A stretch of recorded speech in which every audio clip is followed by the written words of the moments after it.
John Lund as Johnny Dollar. Jack Loring, Johnny. You'll have an easy time earning your money on this one. All you have to do is fly up to Sault Ste. Marie and sit around looking important while the Coast Guard does all the work. All the work on what? Why, a fellow by the name of Carl Richards set off a bomb on an ore boat, the Hampton Queen. Damages amount to some $56,000. We're covering the Hampton shipping lines on it. Well, if the Coast Guard's handling it, what do you want me there for? Just a formality. Richards disappeared after the explosion. Only quite some time before the Coast Guard picked him up. There won't be anything for you to do. A real snap. Yeah, I've heard that before. But somehow it never turns out that way. At this point in our program, I'd like to give you something to think about. Probably one of the most quoted Americans in our nation's history is Benjamin Franklin. It was Franklin who said, "Early to bed, early to rise makes a man healthy, wealthy, and wise." And never leave that till tomorrow, which you can do today. And, of course, the Lord helps them that help themselves. But probably one of his most familiar quotations is, "There are only two things in life of which we may be certain: death and taxes." Of course, what bothers most of our taxpayers is that death and taxes don't come in that order. But seriously, one of the biggest jobs handled by the Secretary of the Treasury is the collection of taxes, our government's main source of income. The government raises money through the Bureau of Internal Revenue, which collects income taxes, excise taxes, amusement taxes, and other federal taxes. The Bureau also checks to see that you haven't paid too little and, believe it or not, that you haven't paid too much. Another way the government raises money is through the Bureau of Customs, which levies taxes on imports which are sent here from foreign countries. But although the Treasury Department collects the money, it is Congress, the men we send to Washington, who actually says who will pay taxes and how much. And that's one thing from which none of us can escape.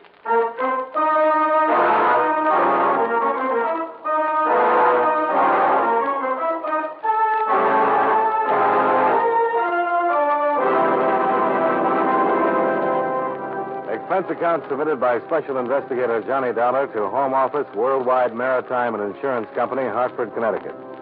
The following is an accounting of expenditures during my investigation of the Hampton Line matter.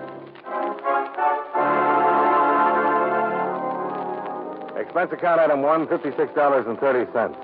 Airfare and incidentals between Hartford and Sault Ste. Marie, Michigan. My Coast Guard contact was the Commander Winters. After checking in at the Sioux Hotel, I made my way to Coast Guard headquarters to meet him. Glad to have you aboard with us, Mr. Dollar. Another hand is always welcome here. Well, thanks, Commander. But I have no intention of stepping on official toes. Not a chance. We're happy to have any assistance. Have you been briefed on the situation? Well, I understand that Carl Richards seems to be the number one suspect. Well, so far the evidence seems to point that way. Richards operates a supply and trading boat on the lakes. Yesterday at about 1300, he contacted the Hampton Queen near Lookout Point. 10 minutes after he shoved off, the explosion took place. Anything unusual about the manner of contact? Yes. Those oil boats stop for nothing, so the supplies are usually pulled aboard by line as the two boats proceed abreast.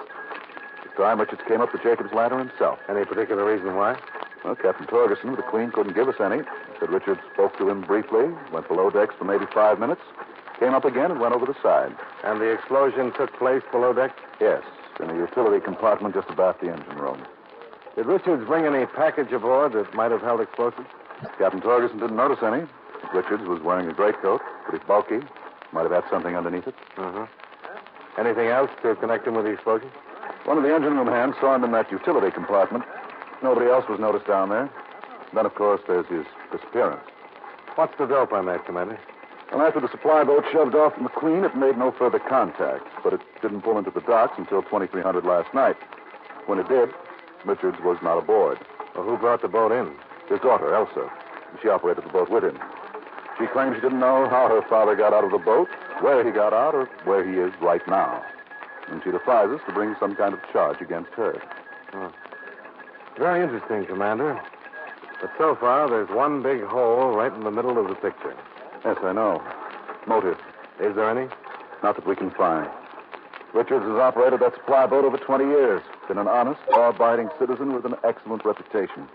Haven't found one person who's got a bad word to say against him. If he did set off that explosion, the big question is, why? Yeah. And I've got a hunch I'm going to earn my money getting the answer.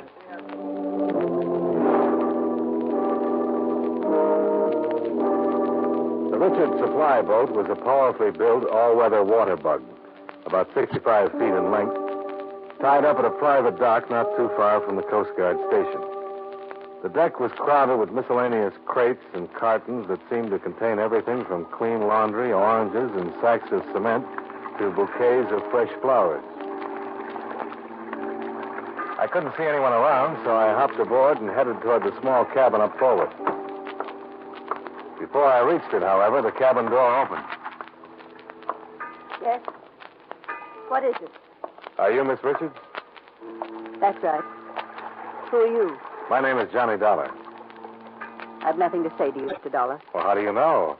I haven't told you what I'm here for yet. It's about my father and the Hampton Queen, isn't it? It's got something to do with that, yes. Then I've nothing to say. The truth never hurt an innocent man. You're not interested in the truth. You've got a job to do. Get the man who tried to blow up the Hampton Queen. Now I've got work to do, Mr. Dollar. If you're all through wasting our time, suppose you shove off. Well, that sounds like as good an idea as any. You carry quite a mixed cargo, don't you, Miss Richards? Sailors on ore boats don't have much chance to get ashore. They need a lot of things. Yeah, I suppose. But I was wondering about that crate over there on the starboard side. What about it? What would a sailor on an ore boat want with blasting powder?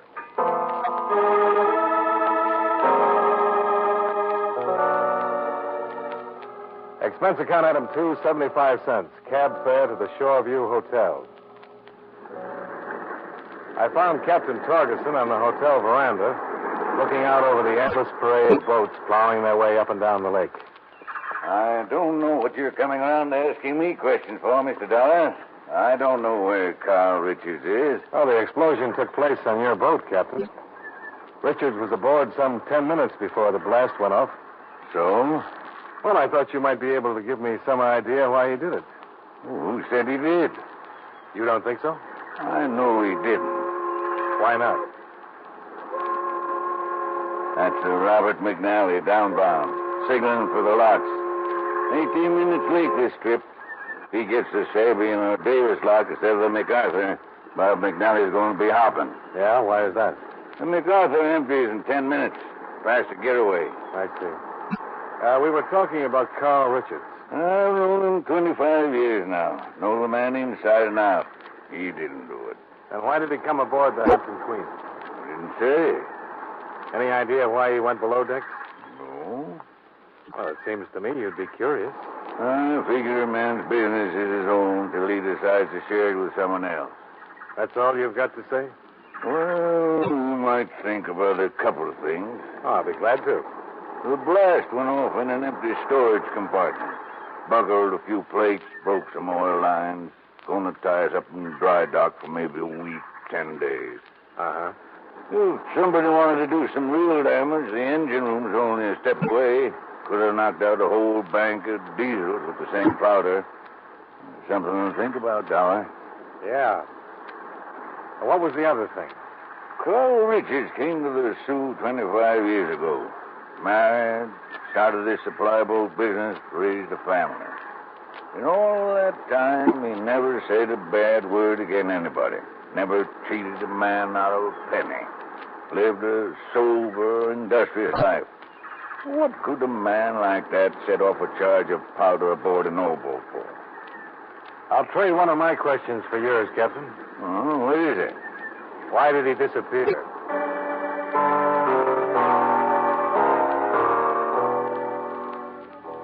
I spent the rest of the afternoon talking to neighbors, dock hands, sailors, and canal workers. Everyone agreed with Captain Torgerson's opinion of Carl Richards. And outside of that, I came up with nothing.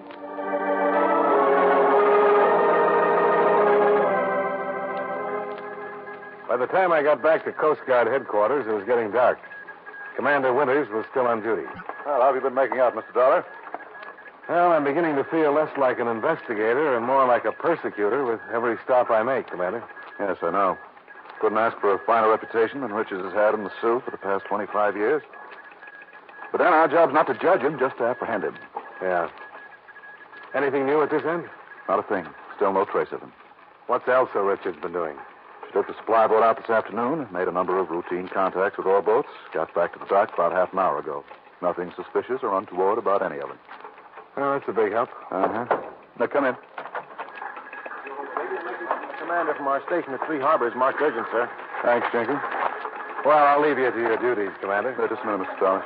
Have the seaplane stand by for takeoff, Jensen. Aye, aye, sir. You care to fly to Three Harbors with me, Dollar? What's up, Commander? One of the Hampton boat guards caught a man trying to sneak aboard. There was a gunfight, and the man was killed. I don't suppose they identified him as Carl Richards. They did. Yeah, I'll fly up with you, Commander.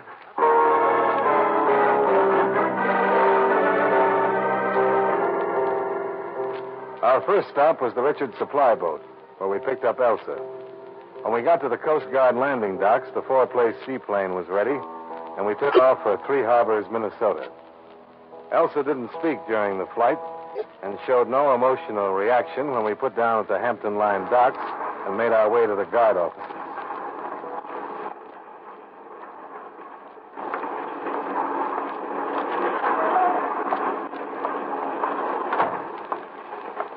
Commander Winters?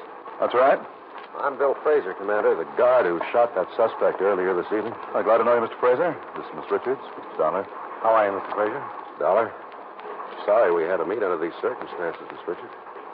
Where is he, Mr. Fraser? We have a day room back here. In here, Miss Richards. Do you mind if I go in alone first? Oh, yes, not at all.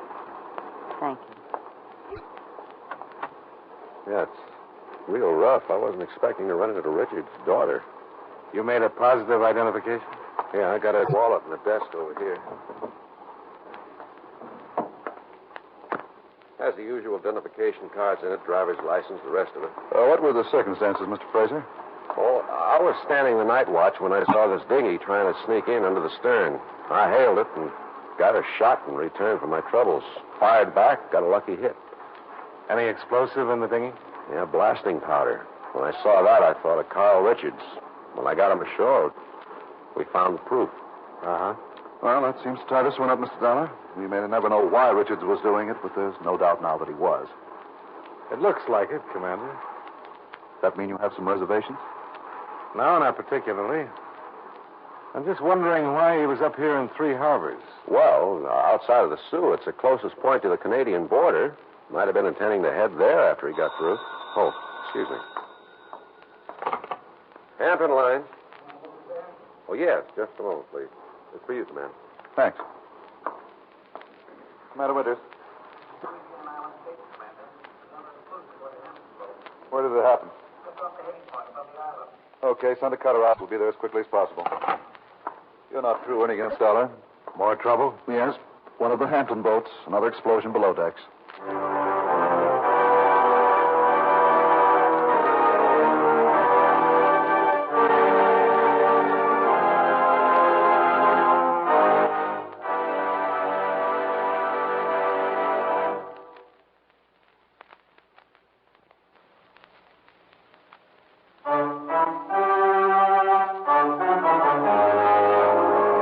And now, with our star, John Lund, we bring you the second act of Yours Truly, Johnny Dollar.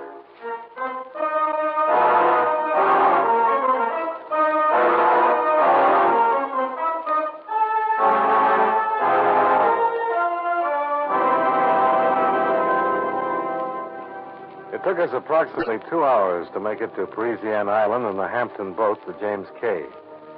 She was limping along at about 3 knots, and we had no trouble putting down alongside and getting aboard.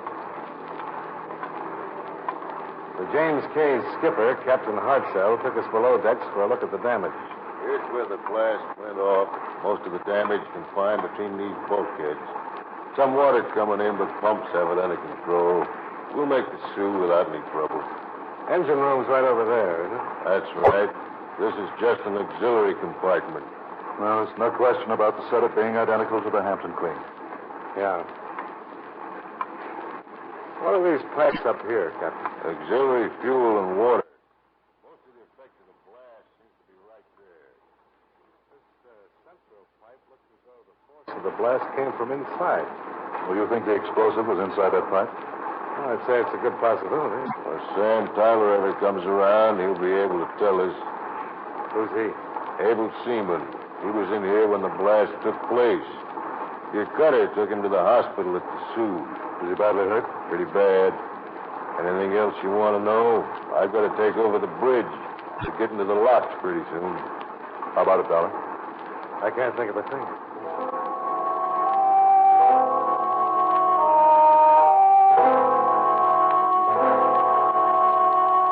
It was 2 a.m. when we got back to Sault Ste. Marie. The hospital told us that the seaman, Sam Tyler, was still unconscious and in critical condition. I figured I'd done enough to earn my keep for one day, so I went back to the hotel and turned in.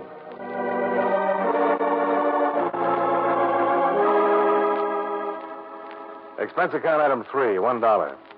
Country-style breakfast at the Sioux Hotel Cafe. After my third cup of coffee, I put a call through to Commander Winters at Coast Guard headquarters. Well, we just got a report that they finished the Richards inquest at Three Harbors. Didn't take them long, did it? No, verdict was justifiable homicide. Miss Richards set the services for this afternoon. We may have to disappoint her. Why is that, Dollar? I don't like that rush inquest, Commander. Suppose we see what an autopsy surgeon has to say.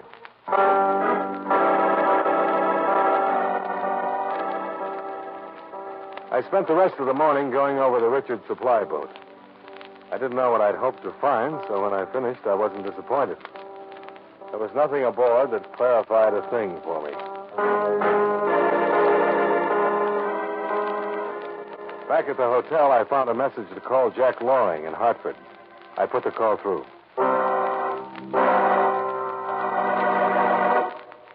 Say, what's going on there, Johnny? You falling asleep on the job? You wouldn't have thought so at 2 this morning. It's 10 this morning I'm worried about. We've got a report that another of the Hampton boats is damaged. You got it straight, Jack. Well, holy smoke, Johnny. We sent you up there to do a job. Oh, is that so? I thought it was just a formality while the Coast Guard did all the work. Never mind that. Let's get some action. We can't stand any more of these claims piling up. Now, I had the Hampton line tie up all their ships at the dock. Can't take a chance on any more of these things happening. Well, cancel your order, Jack. What do you mean, cancel it? What difference does it make if those ships are tied up or sailing the lake? I don't know yet, but it may. And I hope I'm going to find out within 24 hours. Now, will you cancel it? Okay, John. 24 hours. Now, 1 minute more.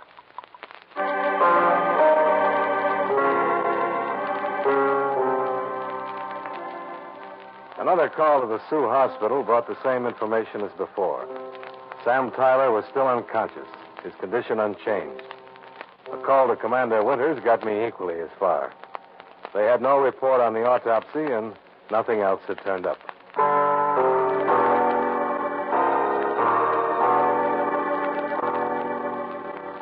I went down to the dry dock where they had the James K. in for repairs and contacted Captain Hartzel. Oh, Carl Richards hadn't been aboard the James K. for close to 3 weeks. He made the downbound run to Erie. Time he came back, loaded up and headed toward the Sioux again. Yeah, it must have been at least 3 weeks. You didn't see Elsa Richards either? No, the supply boat usually contacts us at Lookout Point on the downbound run. We hadn't reached there when that thing blew up below decks. Uh-huh. You have to turn in a checklist of all men aboard for the Union, don't you, Captain? Yeah, that's right. You mind if I have a copy of it? No, glad to. Don't see what you're going to get out of it, though. I'm not sure I do either.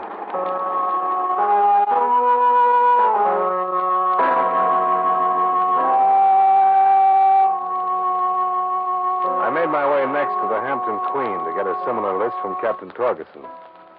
He wasn't around, but his first mate supplied me with one. Took about 10 minutes to compare them, find what I was looking for, and take the information over to Commander Winters. Is that why you brought me the checkoff sheets, Dollar? To look for any similarity in the personnel? That's right, Commander. Well, as far as I can see, there isn't any. Unless you're talking about that business of the cargo supers, but they have different names. Yeah, but on both boats, the man who signed on is listed as substitute or replacement. Do you think that's more than mere coincidence? Well, if it's coincidence, it's one too many for me. What do you mean? The man who originally signed on and then was replaced on both boats was Bill Fraser. Yes, sir? Get me our station at Three Harbors.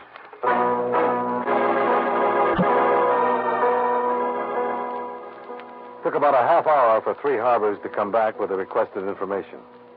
It supplied us with more information than we'd gathered in all the hours since I first hit the Sioux. You were right about the autopsy, Dollar. Carl Richards died from drowning, not from gunshot wounds. They were fired after death. What about Elsa? She chartered a private plane right after our autopsy request came in and took off for the Sioux. And Bill Fraser? His replacement on the Hampton Queen was involuntary. He asked for relief of duty to serve as guard when the James K. shoved off. Have they put him under arrest? We were a little late. Yeah, why's that? Seems his testimony for the inquest was taken through deposition. He sailed aboard the Agnes Hampton at 2100 last night. We started to move fast, heading for the Richards supply boat and Elsa Richards. We learned she'd shoved off and headed out into Lake Superior 2 hours before.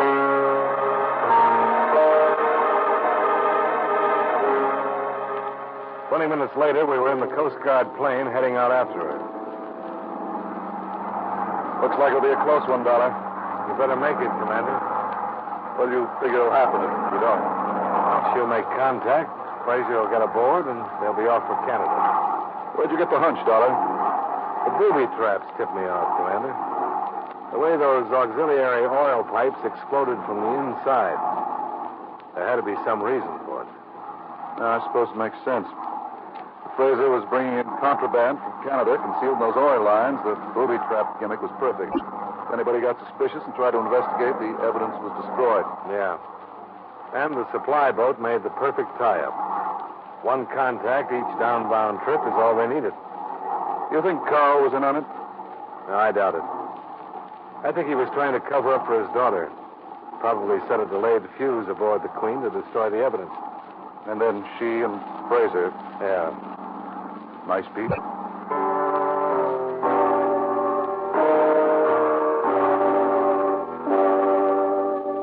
We boarded the Agnes Hampton without sighting Elsa or the supply boat. They told us Fraser was still aboard. And 2 minutes later, we were in the companionway leading to the storage compartment beside the engine room.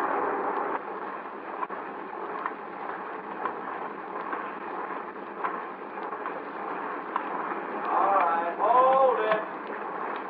You see him, Dollar? No. He's around the corner of the boat here. No one back. Above deck. You're not coming in here after me. It's no good, Fraser. You better come out. Not a chance. Either you come out or we come in after you. Better make it easy on yourself. That's no laugh. You take one more step, I'm blowing this ship sky high. The bluff won't work, Fraser. Those charges aren't big enough. Not this time, Dollar. I got a real charge in here now. I figured something like this might happen, and I'm taking no chance. You think he's bluffing? I don't know. If you think I'm kidding, just come on in here and try to dig me. Now, why don't you be smart and go on above deck? What if we do, Fraser? You can't get off the boat with that stuff. You hear of the Bangalore torpedo, Dollar? Yeah? Well, that's what I've got right here. I can attach both ends of this pipe, take the explosive and the stuff, and walk off this boat carrying them in my hands. Anybody tries to stop me, I'll just pull the string. Looks like he's got a stymie. Oh, maybe not. If this boat's like the James K. and the Queen, he can't reach the auxiliary pipes from where he's standing. In order to get to them, he has to expose himself. It'll only be for a fraction of a second. Well, maybe that'll be long enough. Now, you keep talking. I'm going to edge my way up and try to take him. You can't shoot, Dollar. A ricochet could send it off. Yeah, I thought of that. What are you guys chinning about? You got nothing to talk over? There's only one place for you to go, and that's above deck. We still think you might be bluffing, Fraser. Go ahead and prove it. Come on in here and see what's going to happen. Now, look. Elsa Richards hasn't even got here with the supply boat yet. She may never get here. Ever think she might be playing it safe, heading for Canada by herself? That's a lousy bluff, Commander. With the stuff we got here, she's not going to take any run-out powder on me. She knows she won't. All right, Fraser, hold it. I warn you, Dollar. You all right, Dollar? Yeah, fine, Commander. Oh. That deserves a nicely done commendation if I ever heard one. You got to him just in time. That's the trouble. I didn't. What? He got to the plate before I reached him. Pretty lucky it turned out to be a dud.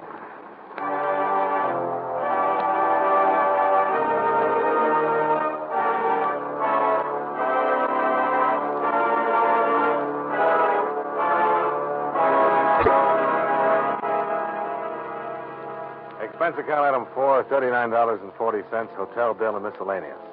Expense account item 5, $61.10, airfare back to Hartford. Expense account total, $158.55. Remarks. As it turned out, Elsa Richards had run out on Fraser. The Canadian authorities picked her up 6 hours after she landed. She's already waived extradition and is heading toward the Sioux in custody. Yours truly, Johnny Dollar.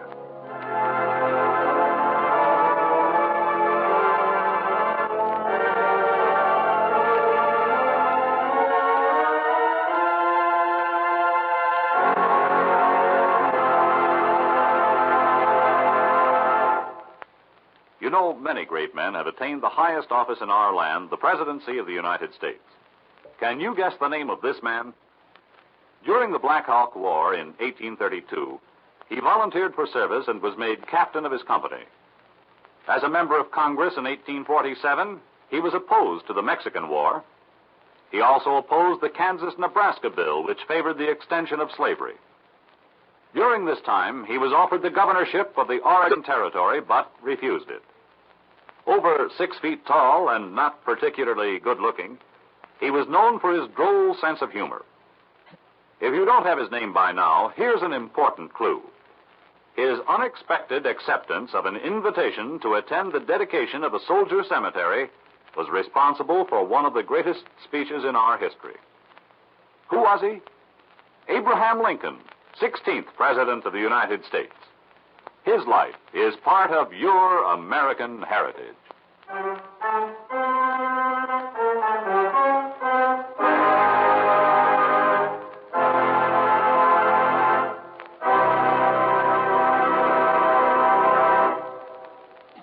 Yours truly, Johnny Dollar, stars John Lund in the title role and was written by Sidney Marshall with music by Eddie Dunstetter. Featured in tonight's cast were Jim Nusser as Jack Loring, Hy Averback as Commander Winters, Lee Patrick as Elsa Richards, Ed Begley as Captain Torgeson, Clayton Post as Captain Hartzell, and Hal March as Bill Fraser. Yours truly, Johnny Dollar, is produced and directed by Jaime Del Valle.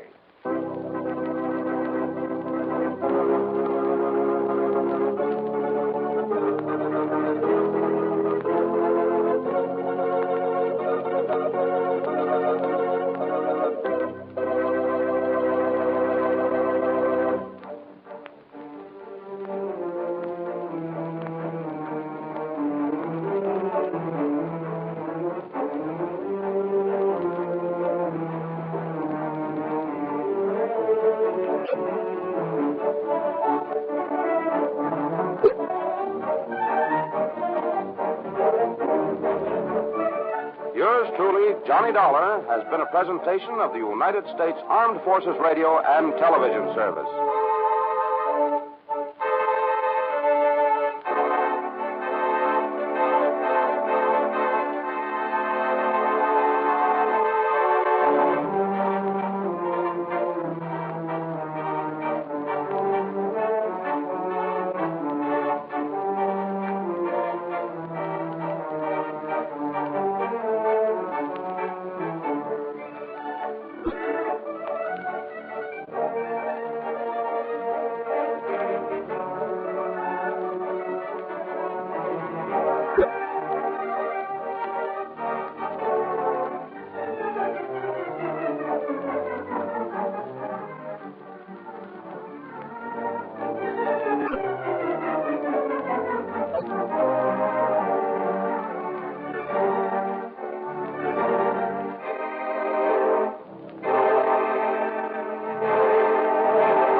You've been listening to the OTR Gold Network.